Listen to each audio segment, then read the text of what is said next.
Mr. Rosenberg, how do I go about determining whether or not an injury? What defines an actual personal injury versus just like a normal injury versus a workers' compensation injury?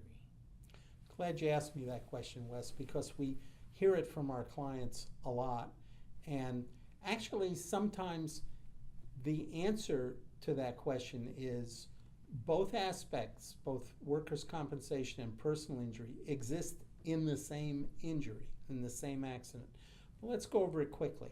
A workers' compensation injury occurs when you are doing your employer's business, whether you're in an office, on a production line, you may be delivering something for your employer, you may drive for a living for your employer, and you get into an accident. It may be a slip and fall accident. You may be delivering a parcel to some other office and you're walking up the stairs and maybe the stairs are broken or uneven or defective or wet and you slip and fall and injure yourself. So number one, that's a workers' compensation injury. Even though you're not in the office at the moment, you're working doing your employer's business. And while in the pursuit of your employer's business, you've been injured. That alone makes it a workers' compensation injury. And here in the Kansas City area, you may have a Kansas workers' compensation injury if it happened in Kansas. It may be a Missouri workers' comp injury if it happened in Missouri. On the other hand, it can happen in Missouri, but you were working for your Kansas employer at the time, and in fact, you've got a claim in both states. And there are advantages to filing in both states, certain advantages to each state in terms of the claimant's rights and the benefits that we can get for them. So that's a workers' compensation injury. A personal injury is typically outside the context of work. And for instance, you're at a four-way intersection, you're at a stop sign, you've stopped, you have the right of way, it's your turn to go, and then maybe someone 90 degrees to your right, blows through their stop sign and crashes into your vehicle, damages your vehicle, injures you. They're at fault in the accident. That's a personal injury accident. What makes it personal is not only is your car been damaged, but your body's been damaged. You've suffered an injury to your body that's most likely going to require medical treatment and a healing period. So that's a personal injury accident because, in fact, there's an injury to your person and it happened outside the context of work. Now let's talk quickly about a situation where you have both claims in one accident.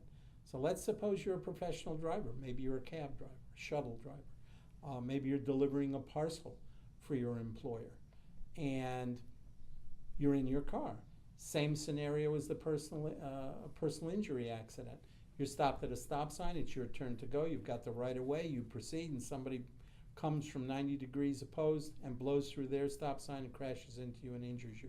Number one, you've got a work comp injury because you are on the job. Even though you're not in your boss's office, in the company office, you're out there doing work for the company at the request of the company, and so that's a work comp injury. But it's also a personal injury, so you're going to get a recovery also from that bad driver or from his insurance company for the personal injuries that you suffered to your body. So the work comp insurance company has got benefits for you and settlement money for you depending on how bad your accident and your injury is.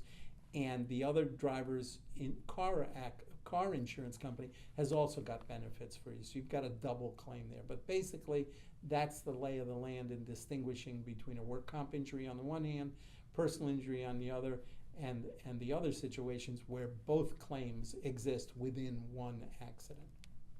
That sounds rather complicated. I can surmise right off the bat that, and I know behind the scenes that you offer advice. If somebody is in that situation, don't try to figure it out for yourself because they can just call you.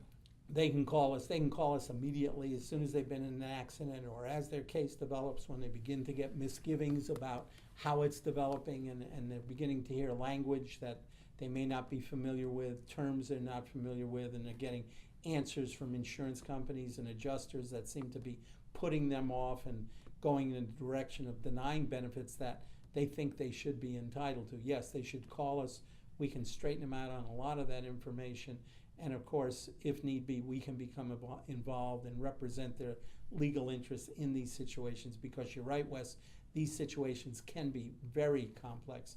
And unless you're experienced, unless you're legally experienced in accidents like this, situations like this, it's not too hard for experienced insurance companies to pull the wool over the eyes of people who are new to this kind of situation. So by all means, give us a call. We'll give you advice. If need be, we'll get together, and if we seem to be on common ground with each other, then perhaps we're going to represent you, and you're going to retain us to be your lawyers to do that. So by all means, give us a call. Don't be in the dark. We can shed some light on the situation you're in. Excellent.